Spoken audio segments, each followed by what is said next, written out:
muito diferentes do que são hoje.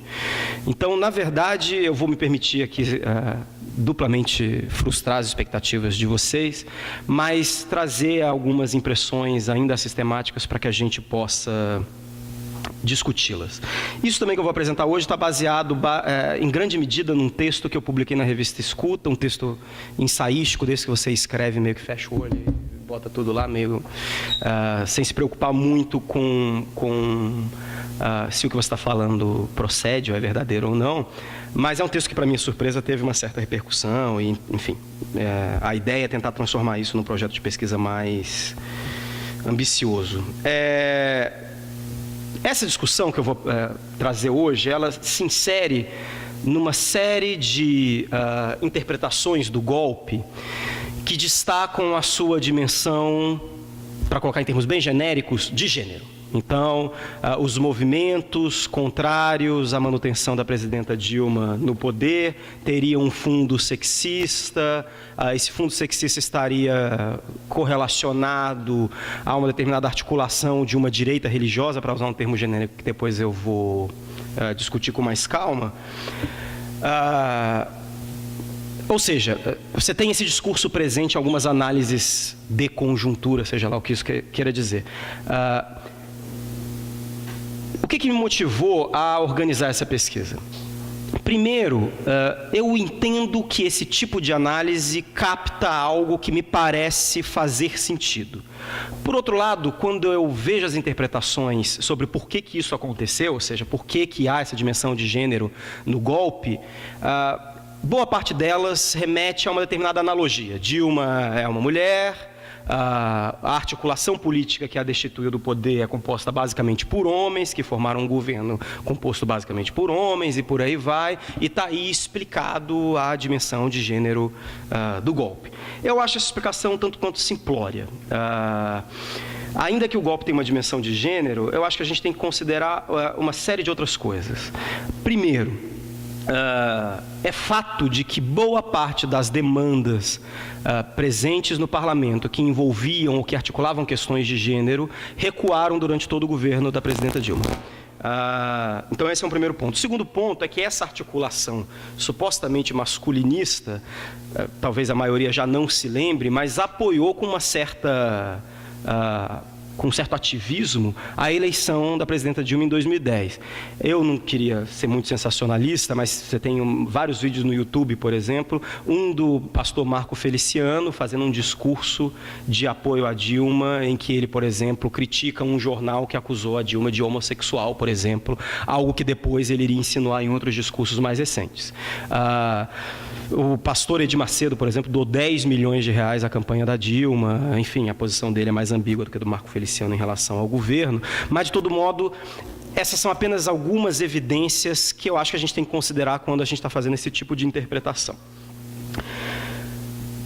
Se essa interpretação, se essa analogia que tenta explicar uma dimensão de gênero do golpe não contempla todas as evidências presentes, eu acho que a gente pode tentar entender qual é a articulação dessas coisas a partir do momento que a gente observa o que se passa num lugar extremamente específico, extremamente pequeno, que é a Comissão de Direitos Humanos e Minorias da Câmara dos Deputados, que eu já estudava antes disso tudo acontecer, mas que me surpreendeu porque os debates que ocorriam na comissão em 2010, 2011, 2012, 2013 se universalizaram a partir de 2014 e 2015.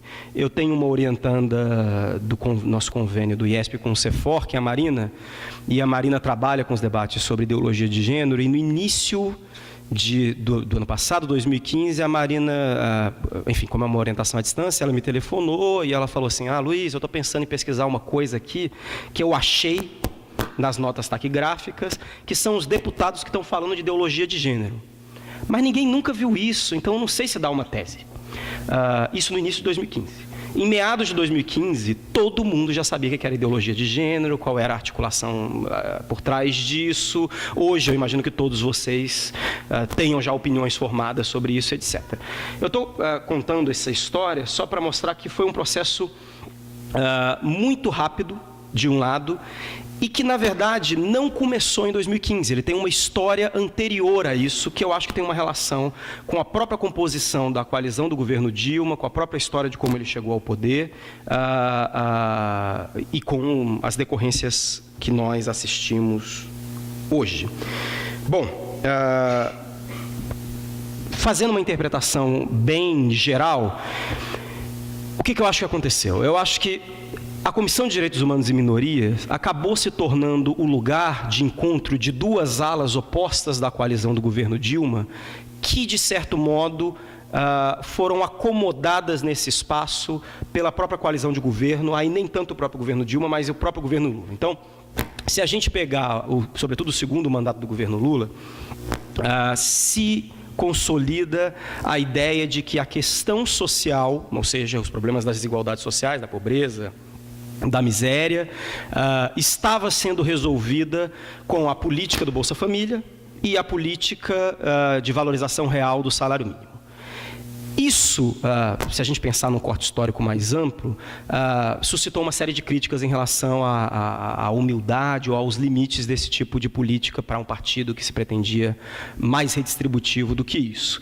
Isso levou a determinadas dissensões dentro do partido, que não cabe aqui a gente discutir, mas o fato é que a esquerda tradicional do PT e uma esquerda também fora do PT, mas que apoiou, enfim, um determinado projeto de governo, elas tendeu a se concentrar dentro do parlamento em questões que iam além dessa questão social em sentido mais estrito, o que a gente pode chamar de questões identitárias. Então, você tem uma concentração da ação parlamentar dentro da CDHM em temas como aborto, em temas como casamento gay, em temas como ações afirmativas raciais, etc., que eu acho que são temas de grande importância, mas há aí um deslocamento importante da pauta desses deputados e deputadas que estavam na CDHM nesse momento em que o Lula assume um segundo mandato e depois a Dilma assume esse mandato.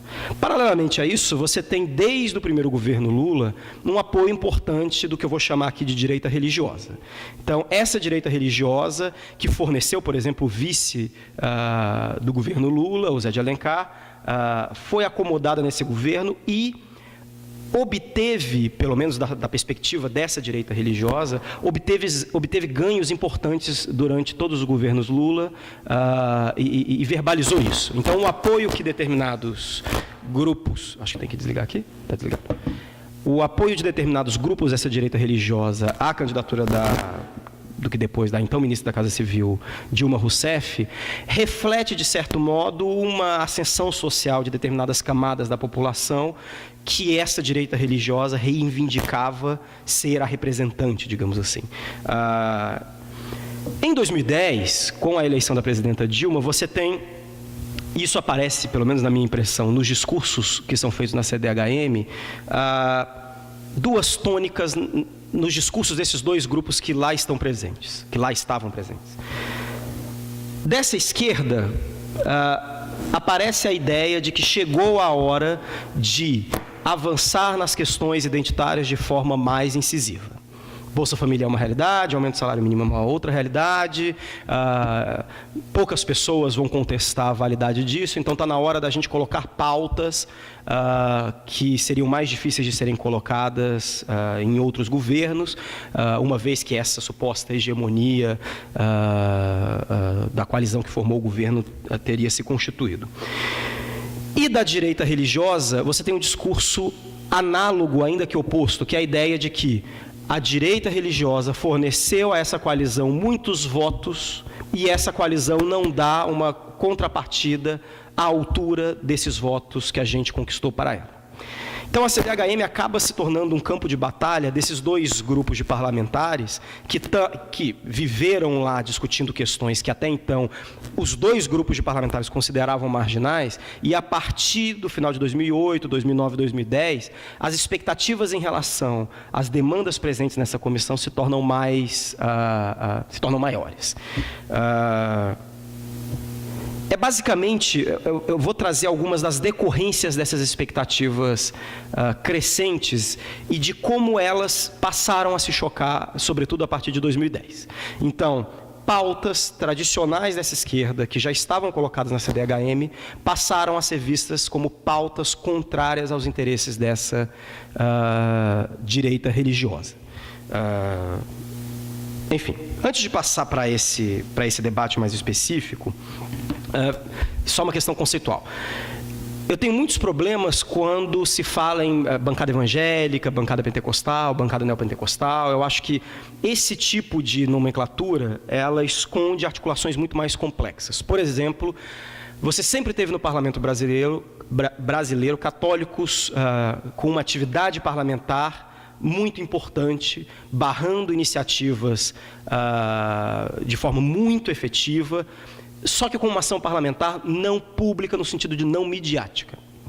Esses católicos ainda estão presentes nessa ação. A gente vai ver aqui uma ou outra coisa de um deputado católico, uma ou outra iniciativa, mas o fato é que quando se concentra a crítica à dita bancada religiosa como uma bancada meramente evangélica, se contribui para reforçar essa estratégia dos parlamentares católicos ou de alguns parlamentares católicos. Ou seja, eles querem ser invisíveis e eles permanecem sendo invisibilizados, ainda que continuem atuando de uma forma muito proativa. Um outro problema tem a ver com uma questão mais específica. Algumas pessoas falam em bancada neopentecostal, ou, enfim, você tem um problema aí mais específico do que é pentecostal, do que não é pentecostal, mas quando a gente vê essas iniciativas legislativas, e isso está presente, por exemplo, na tese que está sendo feita pela Marina, existe uma participação importante dos católicos carismáticos, mais silenciosa. Os neopentecostais, os pentecostais ditos tradicionais, sobretudo a Assembleia de Deus, têm uma participação muito maior do que os neopentecostais. Você tem uma situação estranha da Igreja Universal do Reino de Deus. O senso comum tende a achar que a Igreja Universal do Reino de Deus é a chefe dessa coalizão contra o governo, quando, na verdade, isso é muito mais complicado. O próprio Edir Macedo teve uma associação com a coalizão de governo muito mais duradoura. Não tenho acompanhado isso recentemente, mas eu imagino que ele não tenha abandonado a sua defesa do governo ainda. Enfim, vou falar em direita religiosa como um conceito temporário. Eu ainda não estou satisfeito com ele, mas só para fazer esse adendo. Dito isso, o que eu vou tentar abordar aqui? Um dos problemas dessa interpretação da dimensão de gênero do golpe, eu acho que parte do pressuposto, muito comum em determinadas interpretações, sobretudo na ciência política, mais marginais na sociologia e menos marginais, e mais marginais ainda na antropologia, de que essa articulação religiosa, mormente, se vocês preferirem, evangélica, se baseia numa manipulação ideológica de pastores maus que dominam as mentes dos seus fiéis e, por isso, garantem os votos em uma ou outra articulação política. Eu acho que esse tipo de interpretação, não cabe a mim dizer se ela é errada ou não, eu acho que, enfim, as pesquisas têm que dizer isso, ela acaba, a prioristicamente, evitando ou inviabilizando as pesquisas sobre esse tema. Se isso funciona nesse nível de realpolitik, para que fazer pesquisa política de uma sociologia? Para que fazer uma sociologia política dessas articulações políticas? Elas são obscurantistas, elas são fundamentalistas, e tudo se baseia numa grande manipulação ideológica. Como eu disse, eu não tenho elementos para dizer se isso acontece desse modo. Agora, eu acho que essa é uma visão demasiado essencialista para ser verdade. Um dado, por exemplo, que me chama muito a atenção é o dado dos trânsitos religiosos. Então, os fiéis que mudam de denominação ou que mudam de religião. Se vocês olharem essa bibliografia, o que a gente encontra os pentecostais ou neopentecostais são os fiéis mais infiéis comparativos às outras religiões. São os que ou vieram de uma postura sem religião, ateia, ou vieram de famílias católicas, e também saem muito dessa denominação. Dentro dessa denominação, você tem um trânsito entre igrejas ou subdenominações absurdo. É difícil, enfim, tem várias pesquisas, inclusive quantitativas nesse sentido, mas você tem, enfim, as pessoas trocam de igreja o tempo todo. É difícil você justificar que o pastor está lá monopolizando aquela cabeça daquele indivíduo se ele está trocando de igreja insatisfeito o tempo todo com aquela denominação. O que eu estou querendo dizer? O título dessa palestra, dessa apresentação, Escutando o Inimigo, ele tem uma charadinha aí no meio. Não é a ideia de que os evangélicos são nossos inimigos e a gente, de esquerda progressista, hipster e etc. e tal, e a gente tem que escutar esse inimigo para conter o seu movimento. A ideia, na verdade, é de que em termos de escutar o adversário, o inimigo, essas articulações da direita religiosa fizeram muito mais seu dever de casa do que as articulações dos movimentos sociais. Eu hoje vou falar da direita religiosa, depois a gente pode discutir dos movimentos sociais. Márcia. Bom, aqui tem o tipo de interpretação que a gente encontra mais no senso comum sobre essa direita religiosa, essa bancada evangélica. Pode apertar de novo. Então é a ideia de que ela é fundamentalista, obscurantista, biologizante aqui no sentido de a homossexualidade é natural, é biológica, e por isso nós temos que impedir o casamento gay ou curar os gays, como um dos projetos que a gente vai analisar. Contra o Estado laico, esse é um discurso comum, inclusive na bibliografia especializada, e, sobretudo, contra minorias. Então, seria um discurso majoritário, que, no caso, em relação a esses últimos pontos, ou, sobretudo, a esse último ponto, tem uma certa aderência à realidade. Uma estratégia dessa direita religiosa, antes, não 2010, vamos colocar antes de 2008 para ficar mais, para fazer uma análise mais segura, é a ideia de que eles representam a maioria da população. Os cristãos são a maioria da população e, portanto, a pauta dos cristãos tem de ser obedecida. Não é isso que acontece mais hoje, ou pelo menos não é isso que eu estou vendo na observação desses discursos. Existem características a esses discursos que se opõem a essas expectativas presentes num determinado senso comum. Então, muitos deles apresentam argumentos tipicamente liberais, um apelo às ciências, muitas vezes às ciências sociais, leia-se inclusive sociologia, por incrível que pareça, uma retórica profundamente construtivista, pró-Estado laico e, mais recentemente ainda, um discurso identitário, como se eles fossem uma minoria política que estivesse sendo perseguida no Brasil. Ou seja, está acontecendo aí alguma coisa, isso não está acontecendo do ano passado para cá, que eu acho que merece ser analisado e merece ser considerado. Eu vou trazer alguns trechos para tentar mostrar isso. Bom, o que eu vou apresentar aqui é uma série de excertos de discursos e de justificativas de projetos de lei, etc., que tem relação com as audiências públicas feitas na CDHM sobre, basicamente, esses 4 projetos de lei, nomeados aqui como eles foram reconhecidos publicamente. Tem toda uma disputa em relação aos nomes desses projetos, ou como eles são classificados ou rotulados. Um primeiro projeto é o projeto de decreto legislativo 234 de 2011, que é o projeto que susta uma resolução do Conselho Federal de Psicologia que proibia tratamentos psicológicos de reorientação da sexualidade da pessoa, o que ficou conhecido como cura gay. Então, essa audiência pública é sobre esse projeto que susta uma resolução do Conselho Federal de Psicologia como inconstitucional. A resolução 1 de 1999. O segundo projeto é o chamado Estatuto da Família, que depois vira Estatuto das Famílias, e que basicamente definia o conceito de família com uma proposta de, limitação do que é família, do que não é família, regulação dos casamentos, da possibilidade de adoção e etc. Terceiro projeto, na verdade um conjunto de projetos, são agrupados no que se convencionou chamar de ideologia de gênero. Todos os projetos que visam substituir o termo gênero de diferentes leis e normatizações no Brasil pelo termo sexo. Um exemplo é a Lei da Maria da Penha, que fala em violência de gênero, e um dos projetos exige ou recomenda a substituição do termo gênero por sexo. E o quarto é o que ficou convencionado, enfim, notabilizado como escola sem partido, a iniciativa de, limitar quais conteúdos podem ser abordados nas escolas, no ensino básico, de determinadas formas e etc. Pode passar. Bom, eu trouxe aqui alguns trechos para indicar o que eu acho que são indícios de como esses discursos têm se rearticulado mais recentemente. Eu não vou ler todos, mas eu acho importante trazê-los, já que, enfim, essas são as evidências, ou algumas evidências do que eu estou colocando, ou do que eu entendo como movimentos retóricos presentes nessa articulação da direita religiosa. Um primeiro movimento retórico que eu acho importante é essa visão de defesa dessas propostas, que as coloca como uma defesa dos direitos humanos básicos, da dignidade humana, do direito de escolha, desses valores liberais mais básicos. Esse discurso é o da psicóloga Marisa Lobo, numa audiência pública. A Marisa Lobo é uma psicóloga importante para essa articulação. Ela participou, eu acho, de quase todas essas políticas públicas, essas audiências públicas que eu mencionei.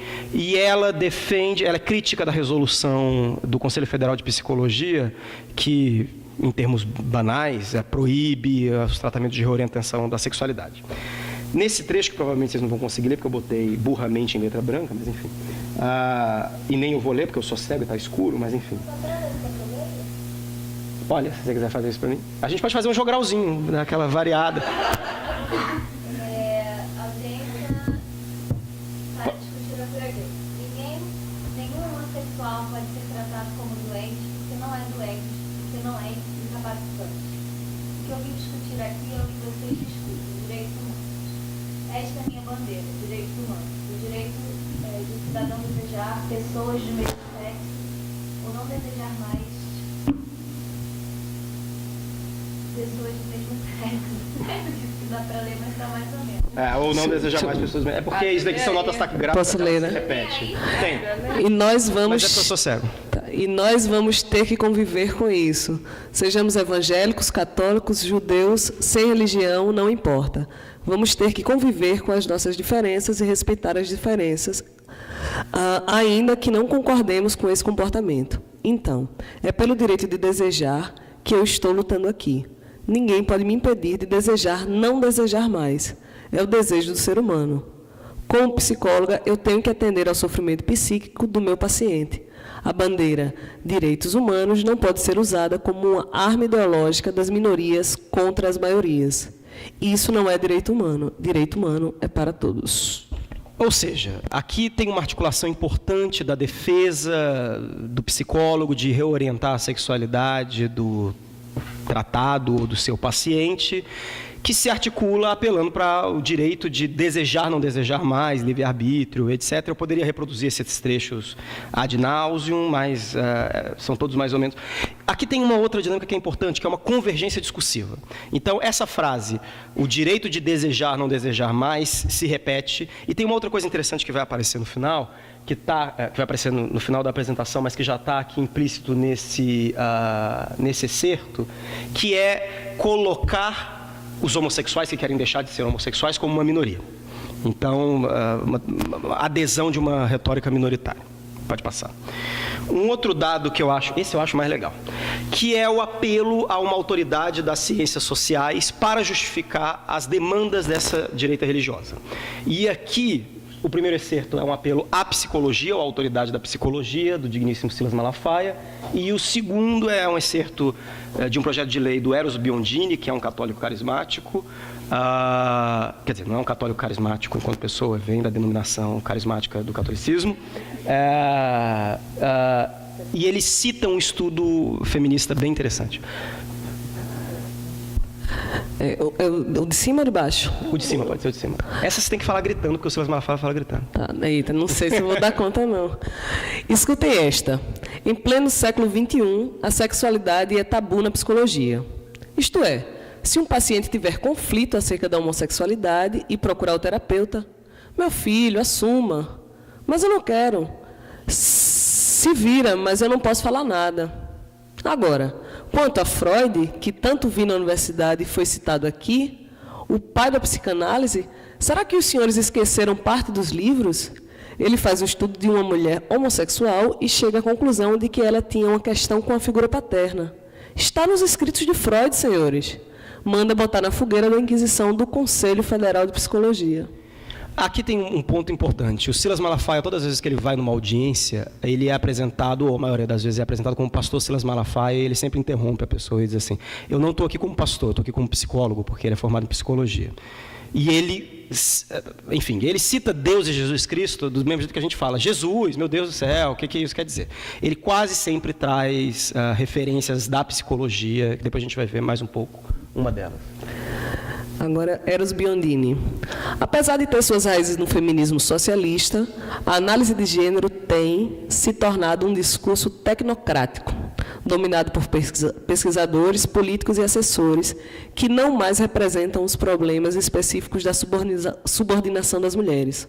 O foco no gênero, em vez de nas mulheres, está se tornando contraprodutivo, uma vez que permite a discussão deslocar seu foco das mulheres para as mulheres e os homens, e, finalmente, de volta para os homens. O novo vocabulário de gênero está sendo usado em algumas organizações para negar que existam desvantagens específicas das mulheres e, portanto, a necessidade de medidas específicas que poderiam solucionar estas desvantagens.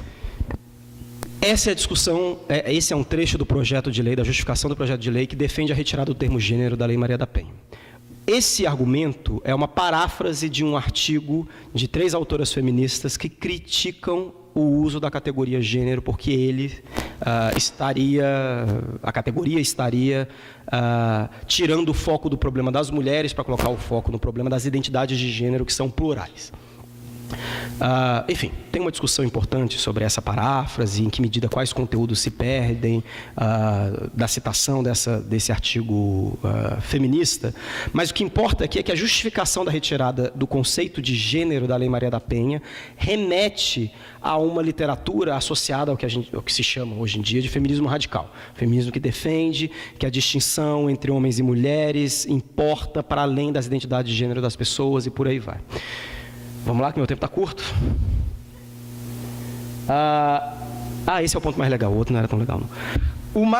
O que eu acho mais interessante é uma insistência desses discursos em enfatizar que eles têm uma visão construtivista da formação da sexualidade humana, ou seja, a pessoa se torna homossexual ou é homossexual por uma orientação que não tem nada de biológico. Isso é um ponto que depois, enfim, na discussão a gente pode voltar, mas, eu acho que você não precisa ler tudo, assim, mas eu acho que só essa primeira parte e depois até essa frase em negrito. Vai lá. Tá, lá em cima é Malafaia? Lá em cima, Feliciano, ali. Feliciano. Essa semana toda, todos os jornalistas que eu atendi, todos vieram perguntar se nós queríamos ressuscitar a cura gay. Para todos eu tenho que repetir, eu acho que eu ia andar com uma plaquinha pendurada. Não existe cura porque não é doença. Vocês são os culpados de terem essas pessoas, ex-gays, aqui hoje, sofrendo, e atrás delas um outro número de pessoas que só querem um direito de serem ouvidas, querem um direito de serem tratadas por uma coisa que elas não querem ser. Sigam? A genética é o ramo da ciência que tem autoridade para dizer se alguém nasce ou não homossexual. Então, vamos lá. Não existe ordem cromossômica homossexual. Não existem genes homossexuais. Continua mais um pouco. Se um indivíduo nasce homossexual, significa, então, que 2 gêmeos idênticos, chamados monozigóticos, os genes deles são 100% iguais. Então, se um é homossexual, o outro teria que ser homossexual. Tá bom. Esse é um trecho do Malafaia reivindicando que a homossexualidade não é algo natural, que, enfim, cita um estudo de mudança de orientação sexual e por aí vai. Acho que a gente pode passar.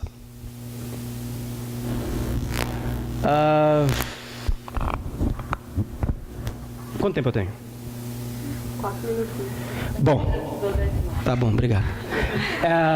É porque a Abba está lendo tão emotivamente as coisas que eu... Essa... Por uma Heineken. Um outro eixo desses discursos é a ênfase de que, na verdade, eles defendem o Estado laico. Então, a ideia é que...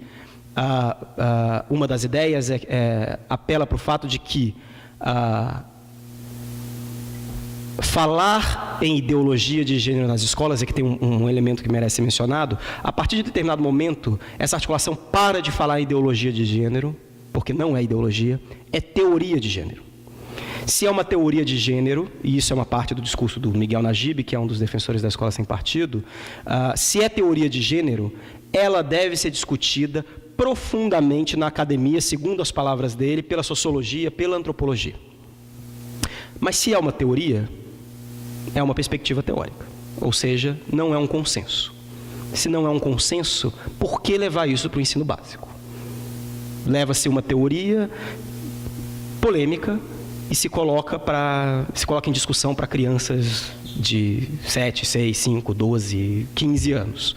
Então, nesse sentido, discutir gênero em sala de aula implicaria trazer para a sala de aula uma doutrina não comprovada cientificamente, o que significaria impor uma doutrina moral, porque ela não foi comprovada cientificamente, já que existe um dissenso.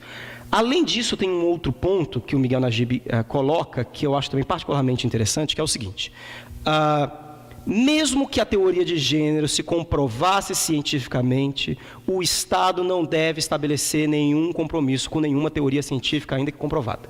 Isso significaria para ele criar um Estado stalinista que adotou o materialismo histórico como uma teoria científica, etc, etc, etc. Ou seja, teoria de gênero significa romper o Estado laico. Significa, enfim. O segundo trecho é do doutor Exalci, que diz que, na verdade, quando você coloca a teoria de gênero e você tem alunos de famílias que discordam da teoria de gênero, você transforma a teoria de gênero numa matriz para bullying. Porque, na verdade, aqueles alunos que não querem ter aquelas aulas, eles sofrem bullying, ele desenvolve todo um raciocínio sobre a teoria do bullying, vai na psicologia e etc. e tal. Isso daqui, enfim, a gente já mencionou, mas é como você tem um paulatino movimento de incorporação retórica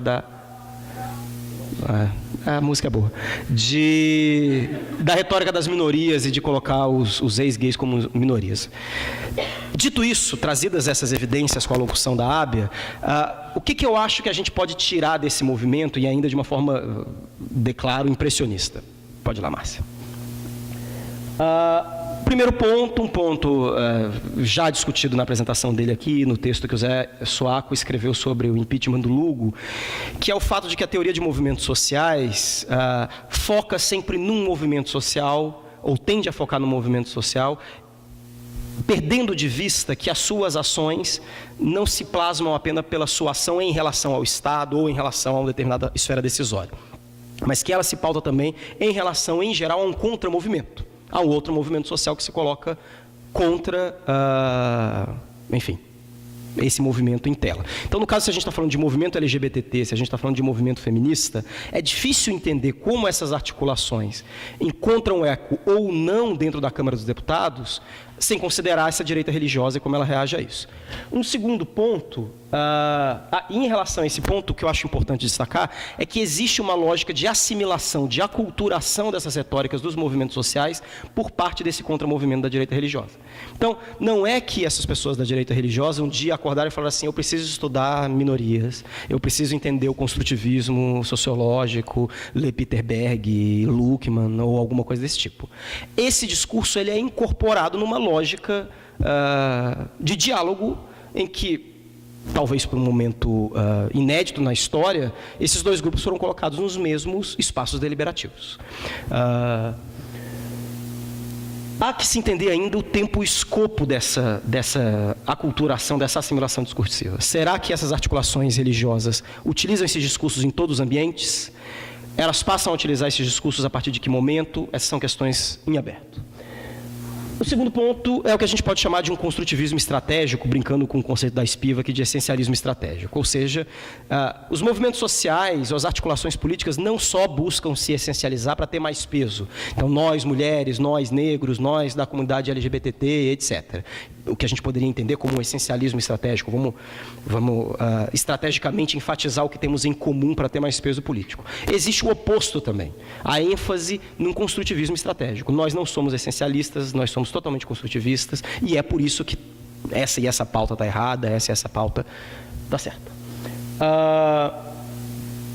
Um terceiro elemento que me chama a atenção, e que aqui eu dei o mais chique de todos, mas é o que a gente pode chamar de dupla hermenêutica da reação.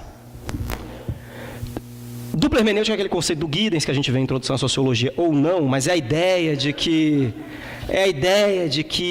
a sociedade e as ciências sociais têm uma relação íntima, então a sociologia gera um conhecimento, ele vai para a sociedade, a sociologia interpreta aquele conhecimento, depois a sociologia reinterpreta aquela sociedade que já adquiriu aquele conhecimento. Isso fica muito claro nessa discussão de movimentos sociais. Então, a discussão sobre gênero e sexo é uma discussão que vem de um debate erudito. É gênero, é sexo, é biológico ou não é biológico? Hoje, ela está presente no próprio senso comum. A sociologia tem que considerar isso. Por isso que é uma dupla hermenêutica, uma dupla interpretação. Em geral, os sociólogos, e sobretudo os guidensianos, veem essa reflexividade com bons olhos. Isso indica que a sociedade e as ciências sociais estão conectadas para o bem, etc. e tal. Nesses exemplos em que você incorpora uma literatura feminista, um debate da psicologia, ou um debate da sociologia, da antropologia, eu sempre me traio com esse negócio, cara. Meu tempo não acabou, eu botei um pouco mais tempo antes. Existe uma possibilidade de dupla hermenêutica da reação a esse tipo de discurso. Então, eu suponho que boa parte das fontes teóricas que esses atores estão utilizando não endossariam as propostas que eles estão colocando. Mas o fato é que essa dupla hermenêutica acontece. E, finalmente, o que significa o título Escutando o Inimigo, que deu muita margem à interpretação, muita gente estava, aí, legal, você detonou os fascistas e etc. e tal. Mas eu acho que existe um jogo aí, pelo menos essa foi a intenção, de entender que essas articulações políticas se ouvem, ou pelo menos uma delas está ouvindo a outra. Então, a provocação é... os outros movimentos que estão contrários a essa direita religiosa estão ouvindo o que ela tem a dizer, o que ela está dizendo? Se estão, quais são os contra-argumentos, o que está em jogo? É isso, obrigado.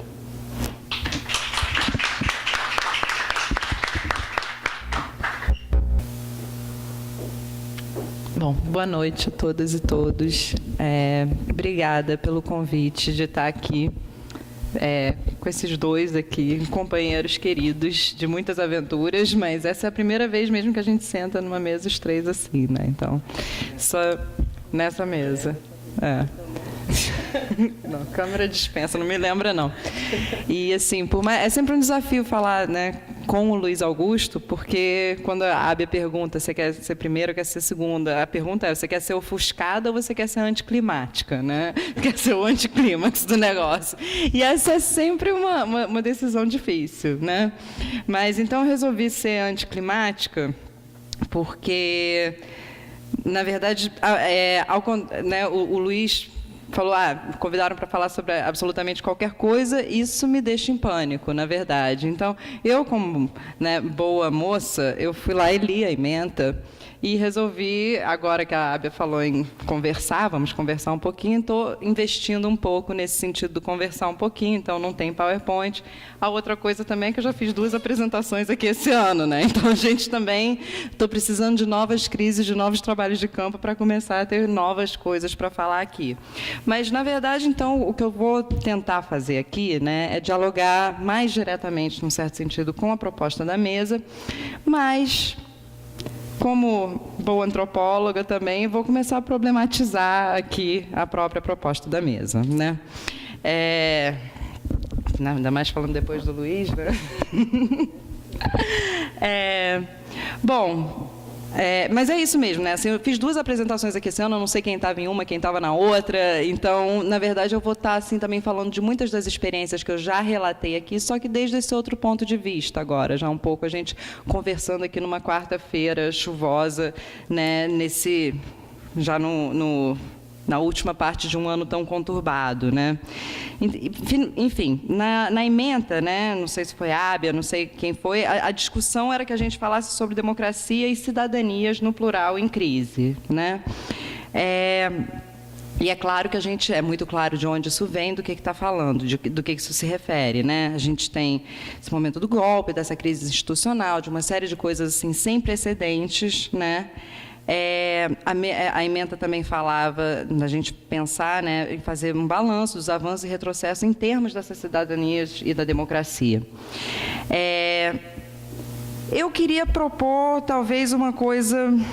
porque aí, né, de onde é que eu estou falando? Eu estou falando desse ponto de vista de pesquisas urbanas, né? Estou falando desse ponto de vista da cidade. Então, já tem uma certa dificuldade, né? Assim, o próprio papel das cidades, no modo como se faz política hoje em dia, né? A coisa das cidades como novos atores políticos, como diz o Castells, que já, né, dificulta um pouco esse diálogo entre essas diferentes escalas.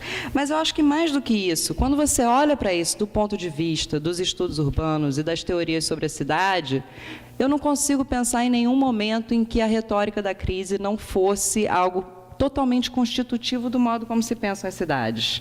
E isso, assim, desde o surgimento das cidades industriais, né? Quando normalmente, todos os meus cursos sobre estudos urbanos, o primeiro texto que eu dou é aquele texto clássico, que eu acho maravilhoso, do Engels, né? A situação da classe trabalhadora na Inglaterra.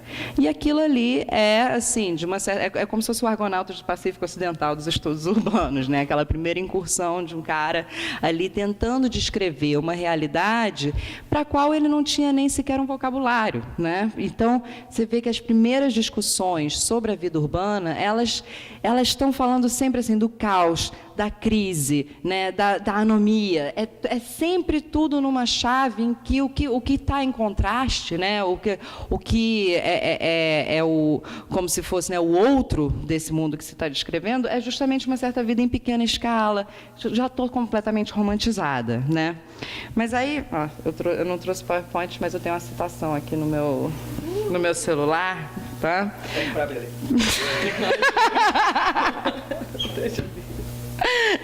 Mas isso, assim, também só para ver, assim, o quanto essa noção de crise é constitutiva do pensamento da cidade, tá? Então, isso aqui é Lefebvre, né? É uma citação, na verdade, é o Engels falando, né?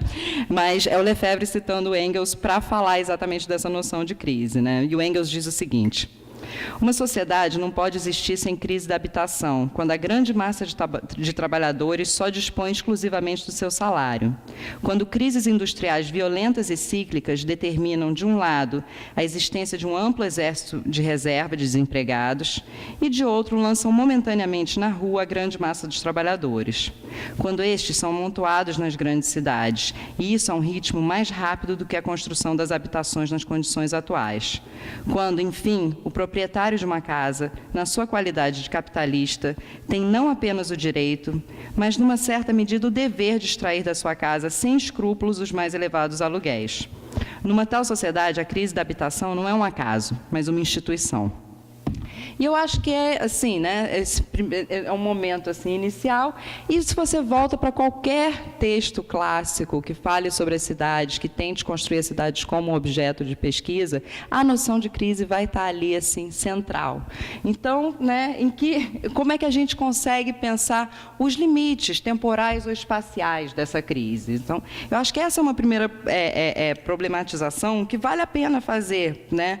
Porque eu acho que e aí, assim, o resto da minha fala aqui vai ser um pouco falando, na verdade, dos usos dessa noção de crise, digamos, pelo outro, né? Pelos capitalistas, ou pelo próprio Estado, ou porque aí... E também sobre como a nossa própria leitura da crise vai sempre variar onde a gente está dentro desse processo, né? Exatamente porque essa noção está ali sempre presente. Então, na medida em que o tempo vai passando, né, o que é a crise, o seu começo, o seu meio, o seu fim, também vai se transformando e a gente vai também fazendo releituras sobre o passado. Mas, para ser um pouco mais concreta, né, no meu caso, o que eu venho trabalhando com a questão da moradia, da habitação, há muito tempo. E aí, só uma pequena anedota, né? Porque eu acho que, para mim, o golpe vai trazer uma série de transformações nas próprias condições de pesquisa. Mas a gente começa a descobrir que isso, na verdade, está acontecendo com todo mundo, né? Então, essa noção que a gente tem de crise hoje em dia, eu me lembro que a gente brincando com o Fabiano, na semana depois do impeachment, que ele falou assim, bom, eu estou indo para Brasília falar sobre presidencialismo de coalizão. Então, todo mundo teve um grande ataque de riso e a gente começou a brincar sobre como ninguém tem mais objeto, né? Depois disso. Todos os nossos objetos foram para o espaço ou estão em vias de. Então, a gente provavelmente vai ter uma certa geração de teses sobre o desmantelamento disso, o fim daquilo, né? Isso a ver, né? Fica aí essa Ó, viu? Fica aí essa pesquisa aí como sugestão para quem tiver um pouco sem ideia, né? Fazer um mapeamento de como essas palavras estarão mais presentes. Nossa. Então, mas assim, então nesse sentido, né, eu acho que, e aí assim, eu estava com 2 grandes objetos de estudo quando veio o golpe, quando veio essa situação toda, né? O primeiro é o programa Minha Casa Minha Vida. Morri. O segundo eram as próprias Olimpíadas. Bom, as Olimpíadas acabaram, não sei se vocês viram, eu tenho uma grande tese sobre como a cidade já estava em ruínas antes das Olimpíadas. Então, isso aí já ia se encerrar para mim de qualquer jeito, e agora eu fico também com essa nova ruína do programa Minha Casa Minha Vida, né? Ih, troquei aqui. Mas aí, na verdade, eu troquei isso daqui, mas eu queria voltar, então, né? Falei do Engels, é porque isso aqui que está no lugar errado, né? A confusão. Tá. Então, para pensar assim um pouco essa questão das cidades hoje em dia e dessa questão da crise a partir do programa Minha Casa Minha Vida, certo? A questão da habitação também, né, todas as políticas habitacionais que a gente vê por aí ao longo do século XX também se baseiam nessa noção de crise, né? Você tem essa ideia do déficit habitacional, que é o que informa a própria formulação das políticas de habitação. E a noção de déficit habitacional é uma noção quantitativa, mas que é extremamente problemática quando você vai pensar políticas públicas a partir disso, porque você calcula, bom, falta um número X de moradias. Então, o que nos resta fazer? Construir um número X de moradias. Então, essa noção de crise já está embutida nessa própria ideia, na própria estruturação de qualquer política habitacional, né? Mas, no caso do Minha Casa Minha Vida, isso tem um outro agravante, que além de ser, né, além de ser um programa baseado nessa ideia de crise, você tem a outra questão que foi um processo, né, que ele em si foi fruto da própria crise financeira global de 2008.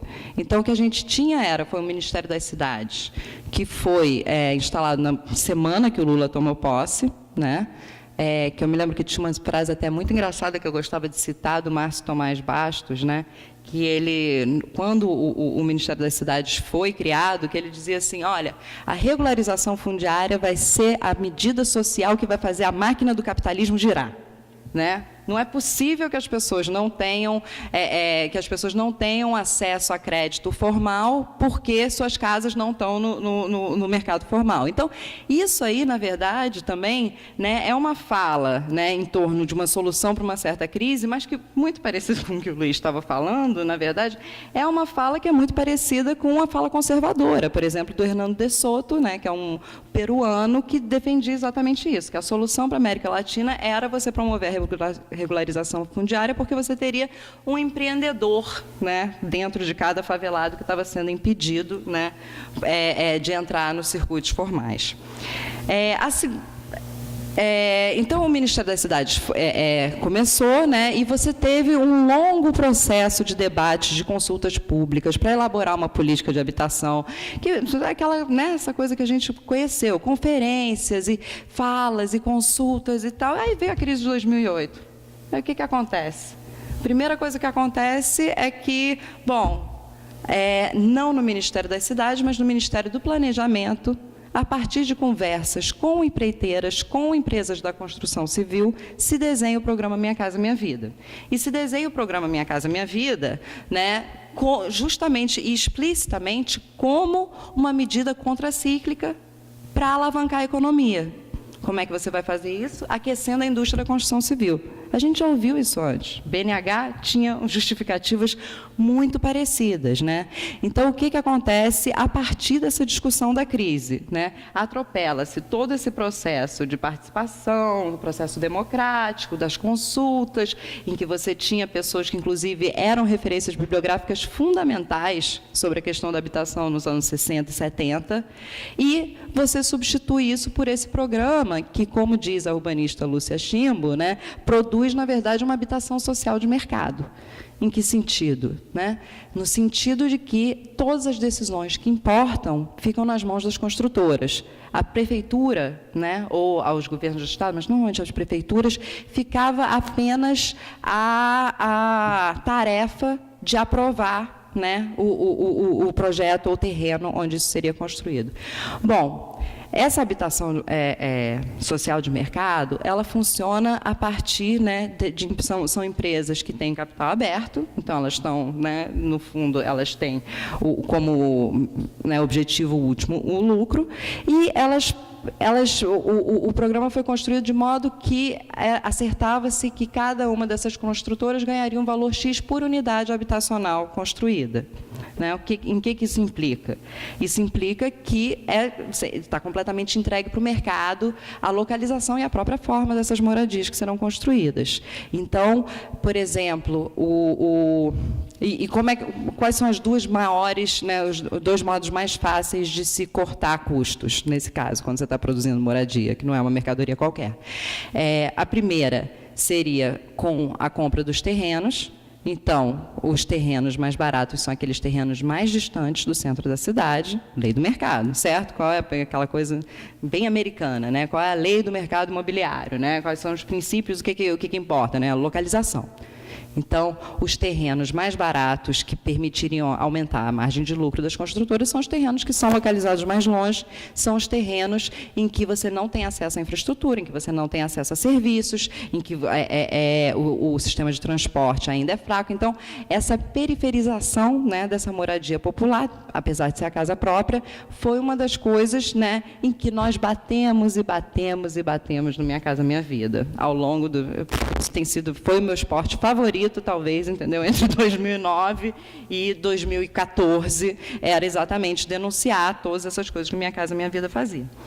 Mas, de outro lado, né, o Minha Casa Minha Vida também tinha... Como é que ele funcionava, então? Né? Originalmente, era uma coisa por demanda, então você tinha 3 faixas, tá? A faixa de beneficiados, de 0 a 3 salários mínimos, de 3 a 6 salários mínimos, de 6 a 9 salários mínimos, com níveis de subsídio do governo, né, diferenciados para cada uma dessas faixas, sendo que a faixa de 0 a 3, o subsídio chegava a 95%, em muitos casos. Né? Então, era basicamente uma produção de moradia em larga escala, como nunca antes se viu na história desse país. E para quem nunca antes se produziu moradia na história desse país.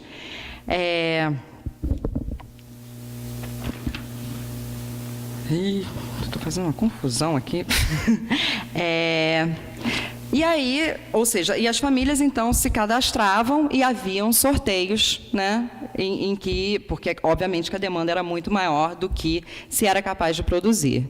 Ainda assim, nesse tempo todo, né, foram produzidas mais de 2,5 milhões de moradias. Né? Ou seja, e isso depois de quase 30 anos sem política habitacional de baixa renda, de maneira alguma. Então, né, bom, tá, vou parar por aqui, depois eu volto a isso.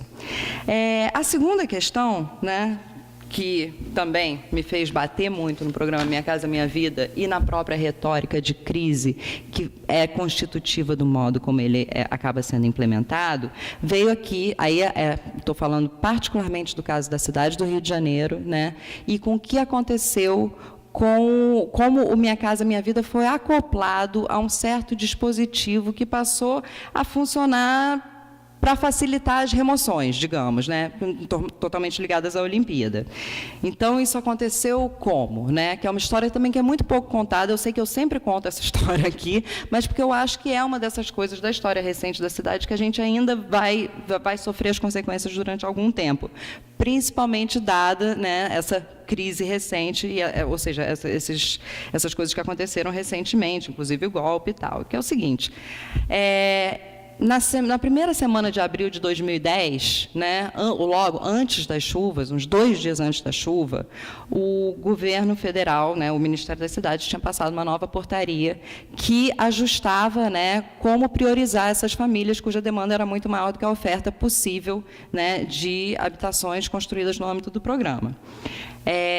segundo essa portaria, deveriam ser privilegiados, né, na hora do cadastro, na hora da distribuição, ou seja, estariam num outro regime, chegariam no sorteio num outro regime de prioridade, famílias chefiadas por mulheres, famílias com deficientes físicos e moradores de áreas de risco.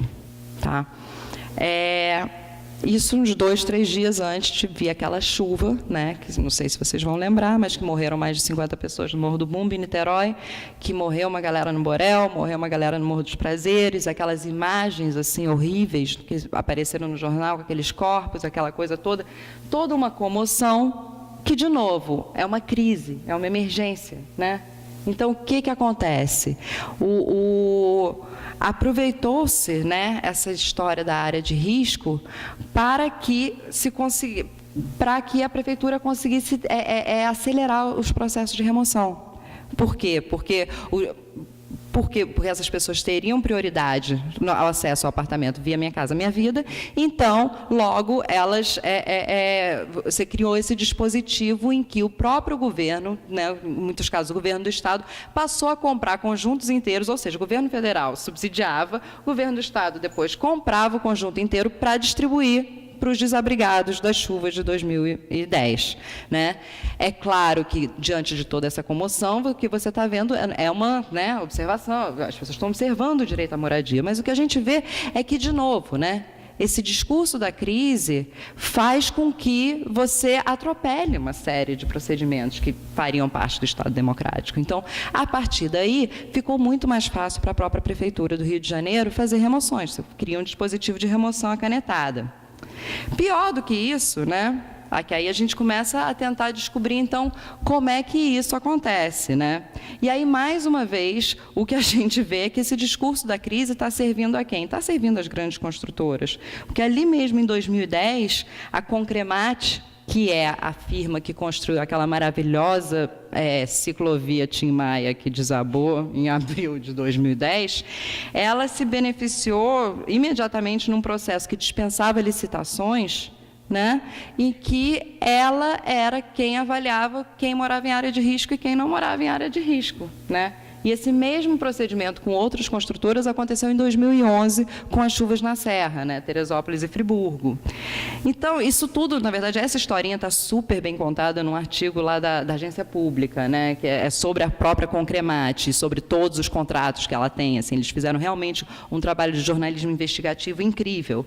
Mas, assim, de novo, né, o que a gente vê aí, nesse caso, né, é a retórica da crise servindo para a implementação de políticas que são extremamente autoritárias. Então, assim, de novo, né, a retórica da crise, a quem ela vem servindo nos últimos tempos, né, mesmo nesse período, digamos, que seria antes dessa crise atual que a gente estaria aqui para discutir. Eu já estou acabando. Bom, e aí, para acabar mesmo, então, eu só queria, assim, né, então, quando houve o golpe, é incrível a rapidez como eles foram desmantelando tudo, né? Era como se tivesse uma lista ali, né? E no dia seguinte eles já começaram a sair esticando coisas que eles gostariam de desmantelar.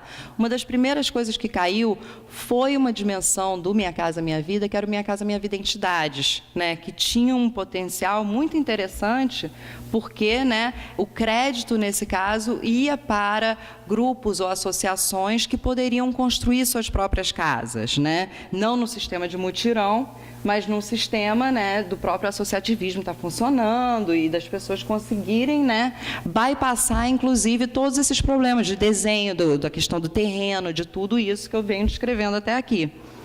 Isso morreu 2 dias depois. Logo depois, foi anunciado que o programa continuaria a contrataria a construção de novas unidades, acho que cerca de 2 milhões, eu não me lembro exatamente qual era o número, mas só para as faixas 2 e 3.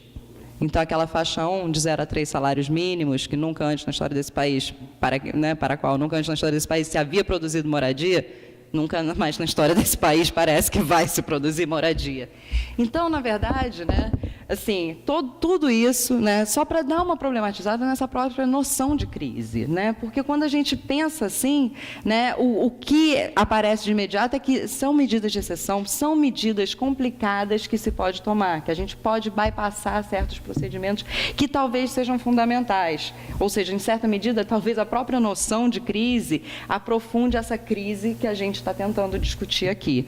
Fica assim um pouco, né, esses pensamentos jogados para a gente discutir daí para frente, mas assim, eu gostaria realmente assim que a gente discutisse um pouco se é produtivo a gente pensar a partir dessa noção de crise, ou será que a gente tem que pensar que um ciclo se encerrou, né, e tentar pensar e elaborar o que foi esse ciclo, para a gente poder pensar aqui para frente também, né? Tentar pensar aqui para frente não com um futuro fechado, que demanda medidas enérgicas e urgentes, mas de tentar começar a pensar num futuro um pouco mais aberto em que a gente consiga vislumbrar alternativas a esse horror todo que está aí.